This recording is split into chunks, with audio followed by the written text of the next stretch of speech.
Hello বন্ধুরা, আসসালামু আলাইকুম। কেমন আছেন সবাই? আশা করি সবাই খুব ভালো আছেন। আমিও আলহামদুলিল্লাহ ভালো আছি।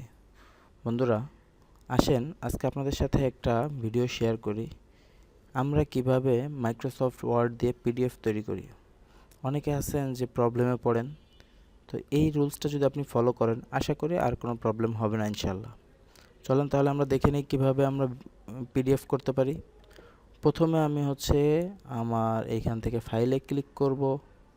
ফাইলে ক্লিক করার পরে এখান থেকে এই যে সেভ অ্যাজ আছে, আমি সেভ অ্যাজে ক্লিক করব।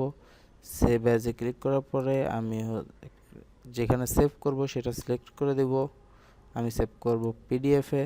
পিডিএফে যে আমি এখানে একটা নাম সিলেক্ট করে দিলাম, PDF file. PDF file save as save as টাইপে সিলেক্ট করে দিলাম পিডিএফ। পিডিএফ দিয়ে আমি এখান থেকে সেভ করলাম। বাস, এই যে আমার পিডিএফটা রেডি হয়ে গেছে। যদি এখানে এভাবে না আসে তাহলে কি করবেন, এখান থেকে আমরা বের হয়ে গেলাম। বের হয়ে দেখেন এই যে আমি যেখানে সেভ করছিলাম এই যে পিডিএফ ফাইল নামে ফাইলটা সেভ হয়ে গেছে। আমি এই যে এটা ওপেন করি, এই যে দেখেন এই যে আমার পিডিএফটা রেডি। আশা করি সবাই বুঝতে পারছেন।